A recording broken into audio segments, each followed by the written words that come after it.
Hey there folks, Honest Games Reviews here with another video review. This time going to cover Metal Gear Solid Ground Zeroes. That's the latest game in the series. If you want to check out one of our reviews, we have a review for both versions currently on the site, both the Xbox One and the PlayStation 4 version. You can find the links below in the description. Now, Ground Zeroes is a prologue, so it's not a full game. It's the prologue to the Phantom Pain, which I think releases either later this year or next year. The question that's been on everyone's mind, though, about Ground Zeroes is whether or not it's going to have enough content to be a completely separate release to the Phantom Pain. So we'll have a quick look here and see what I think.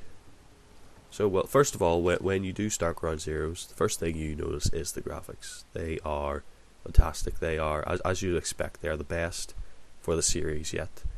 The characters, especially like the facial animations and graphics, are amazing. The characters are more lifelike and more real than ever.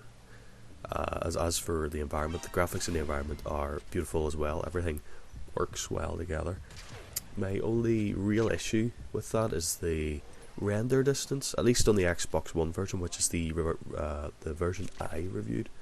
The render distance is not huge, so you can see flaws in the environment. You can see things not loading in, but that's only particularly during missions that are set during the day.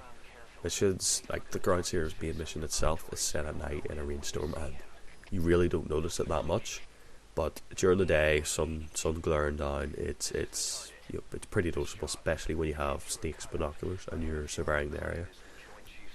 As for audio, lots of the wee sound effects from previous games that many Metal Gear fans will recognise are back. The alert sound when you're spotted, lots of things are back. The audio itself altogether really works well with the game. It's typical Metal Gear. What you get of the soundtrack as well, which is kind of limited, you will love it. It is brilliant. It sounds great. It's new, refreshing, and it really comes together with the graphics as well. As for gameplay, Metal Gear has always been typically a stealth game. The whole run and gun approach basically won't get you anywhere in the older games, especially since they weren't really open world like this one is.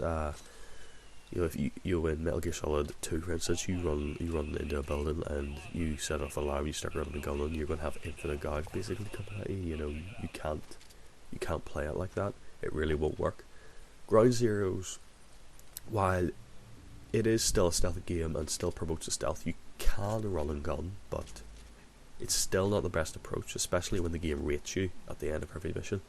The stealth approach is definitely the more rewarding option in terms of your personal satisfaction as well as actual physical reward in game. The environment is designed to give you multiple stealth options as well. And saying that, you don't even have to do the objectives in the order you're given. At least in the Ground Zeroes mission, that seemed to be the case, where you have to rescue Chico and Paz. Chico and Paz are supposedly being held together, but when you find Chico, Paz is somewhere else and you have to go hunt her down too. But when I first played it, I found Paz first, accidentally, while exploring, and ended up rescuing Chico second, so the game will change depending on how you play it as well. But the game mechanics, the controls, all the stealth gameplay, even the shooting gameplay, has all been improved and refined, and it feels better than ever, and it is still Metal Gear, but it is fantastic to play as a result. As for the story, well, Metal Gear's always been known for its amazing but sometimes outlandish story. I think this game's not that much different. Maybe slightly toned back in areas, but it's still typical Metal Gear. There's not a huge amount of story in the prologue, but there is enough for Metal Gear fans to enjoy, and there's enough to set it up for the Phantom Pain, which is later to come. The story itself is set a few years after Peace Walker, if you've ever played that, which any Metal Gear fan should, by the way. I know I skipped it initially because I thought it's a handheld game, it's probably unnecessary to play, and I don't have a PSP.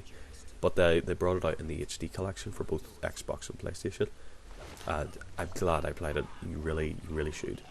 A word of warning for the end of Ground Zeroes, so there's a very graphic cutscene for part of the story, and I've watched it twice so far. Every other time I skipped it, but I winced both times, so that's just be careful there. This game is perfect for any Metal Gear fan, or at least it's perfect as a prologue for any Metal Gear fan. As a full-fledged game, it's not. There's not enough, even for Metal Gear fan, to consider to play and everything. There's a lot of replayability though, thanks to the mission ratings, which obviously you want to try and beat your score, get more rewards, etc. And also you've got all the 5 or 6 side ops, as well as including the console specific one, where for example the PS4 I think has the Deja Vu mission, and the Xbox One copy has the Jamais Vu mission, where you play as Raiden. Like I say, the replayability is there for a Metal Gear fan to replay those missions, to beat your score, and find new ways to play.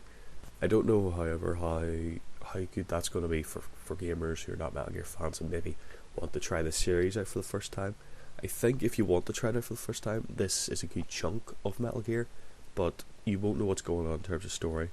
And if you buy it, if you buy it for full £40, you're not wise. I got it for £20. I pre-ordered it for £20, and as a Metal Gear fan, that's fine. But if you're just a regular gamer and just trying it, you know that this is not something you want to pick up, because there's not going to be enough for you to justify the purchase. Especially if you're one of these guys who plays a mission once and that's that. There's not enough. It's designed for Metal Gear fans. It's got the replayability for Metal Gear fans, but it hasn't got the replayability for a regular gamer. Altogether, I think Ground Zeroes is an excellent chunk of Metal Gear, and it's an excellent sample of what I think we're going to get in the Phantom Pain. They could probably do some refinements and make it even better, which will be excellent. If you want to pick up Ground Zeroes and you're a regular gamer, you might be better holding off till the Phantom Pain itself. That way you're going to get a full-fledged Metal Gear game, not just this sample. But if you really want to just try the Metal Gear game, go ahead, because as a Metal Gear game, as I say, graphics, audio, gameplay, the story, everything is there to make this a great wee chunk of the Metal Gear saga. The question is, can you as a regular gamer justify the purchase? And that's a hard question to answer. As a regular gamer, it probably isn't something you'll want to pick up. I probably reiterating some of my points here, but I don't want guys going out thinking it got a nice review because they only looked at the score, and the problem is the scores because the reviewer was a Metal Gear fan. I am a Metal Gear fan, but I knocked it down to a 3.5 out of 5 stars in order to sort of balance out my love of the series with the fact that the game hasn't got enough for other gamers. So hopefully you make the right choice there. So that's it. As I said before at the start of the video, if you want to check out the full detailed reviews, the links are in the description and you can find them both on our site. Remember to subscribe for more videos, like us on Facebook, check us out on Twitter, and we'll see you next time. Good hunting, Marines.